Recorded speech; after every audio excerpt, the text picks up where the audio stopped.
Some of the most important things that you can learn about yourself is all of the parts that are running within your body, within your mind, your energetic system, and all of the things that are remembered from the experiences that you've had as a child or previous life or ancestral trauma. And parts work is really, really important because it helps you identify and put a finger to what's actually going on with inside of you so that you can name it and you can look at it as another part that's outside of you that doesn't necessarily have to control how you feel. I find that parts work oftentimes gives you enough guidance to be able to distance yourself from what is going on inside of you emotionally so that you can then choose how you want to react. There's normally three different parts that you are experiencing.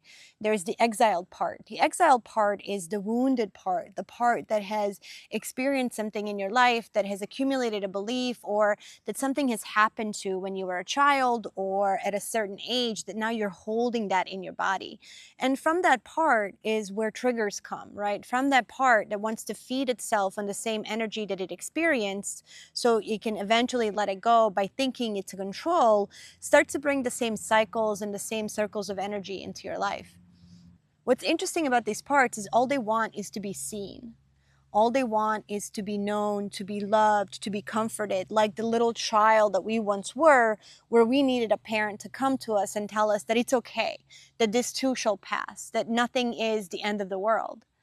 And the reason why they keep coming up and why they keep attracting the same chaos, the same energy that we experience as children is because they're trying to call our attention to them so that we can soothe and heal that part of ourselves to let it go.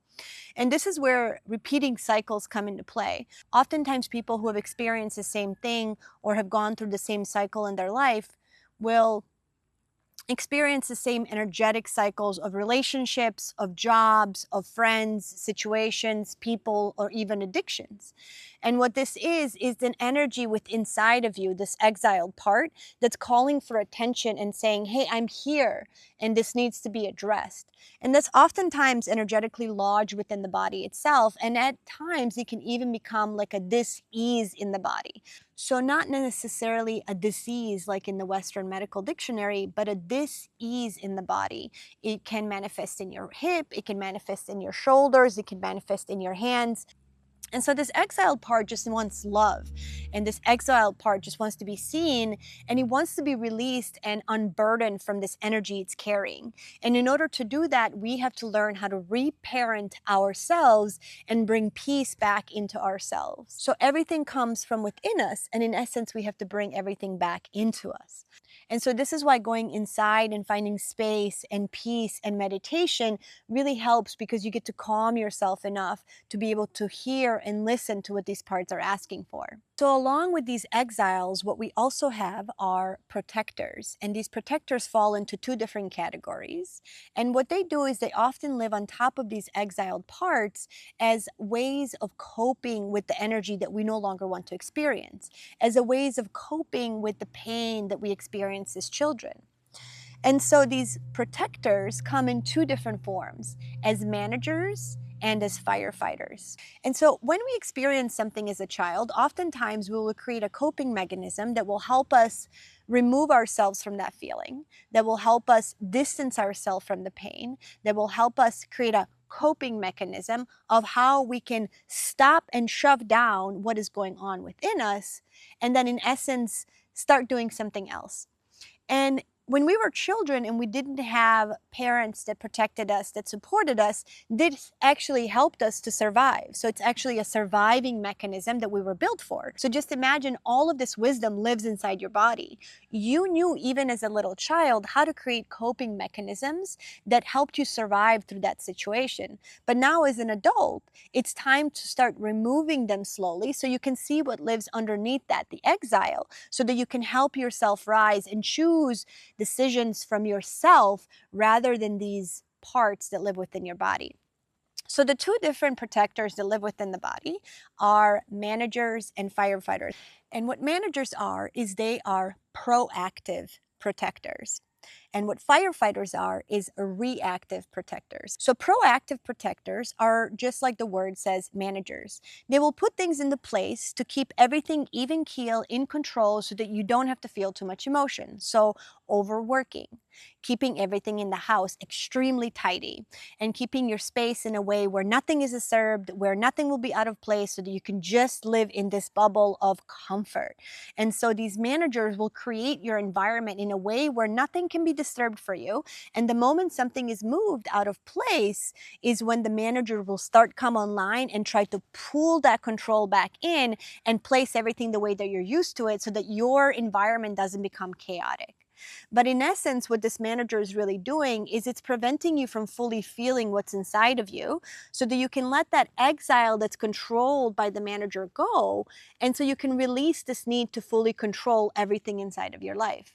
As you know, life is full of unexpected events, unexpected people, unexpected feelings, unexpected things that happen to us. And so it is very unrealistic for us to think that we can control everything. This doesn't mean that we shouldn't be proactive and take control of certain actions in our life or take actions that are better for us, but it's really important to also understand that we are built to able to handle situations that don't go according to plan. And so these managers have been really good at helping us survive all along, but now what they're doing is they're preventing us from feeling the pain that's in our body that we could actually end up removing, and allow ourselves to experience life in the flow. And instead of controlling everything that's around us, allowing us to become aware, to be present in the moment, and to see how life pans out. Something that's really important to know is that the universe wants everything that you want for yourself. The universe wants to give you. The energy wants to express itself and create this abundant life for you. But when you're consistently controlling and managing everything, the universe doesn't have a space to come in and surprise you with its beautiful abundance of love and joy and people and things that you're looking for and asking for. And so managers are really important to address because they are proactively helping you survive. And then we have firefighters. They are reactive protectors. And so what that means is they're reacting in the moment as something happens. Firefighters are oftentimes binge eating habits, addictive habits, drug abuse, smoking, something that we grab onto instantly to just stop feeling what's going on inside of us, and it's reacting to what we might be feeling in that moment. And when the reactor will come online, the firefighter is oftentimes is when you start to feel the pain that the firefighter built itself around. And so we've just covered exiles, managers, and firefighters as protectors, these parts that live within us. And so another thing that I want to highlight as I start to speak about these parts works down the road in more detail is you can have many exiles and you can have many protectors layered over one exile or many exiles on top of that. And a lot of these parts can also be intertwined. Because remember, oftentimes when something happens to us as a child, it's never a one-off situation. There's always things happening alongside the way. But something that's really important to note is that the reason we experience cycles of certain relationships, jobs, people, places, situations is because this energy that we have accumulated over our lifetime is in our body, and then it is projecting itself out and then in essence attracting that back into us. And so until we want to understand who we are, what parts we're made of, we can't break these cycles of experiencing these parts and this energy that these parts are bringing out. And so the true way to really heal is to not only go inside and meditate and do certain measures of healing our bodies, but also to understand our mind and how the energy lives within the body itself. This is the wisdom that I will be teaching on this channel as I speak to the parts work, and I hope that you can come along for the journey and understand how to better dig into this. I wanted to share a little bit of information about how parts work inside of your psyche, inside of your life, and how you can use them to your advantage to release anything that no longer serves you and welcome the life that you actually genuinely want to live. Thank you for coming to my channel. I love you, and I see you.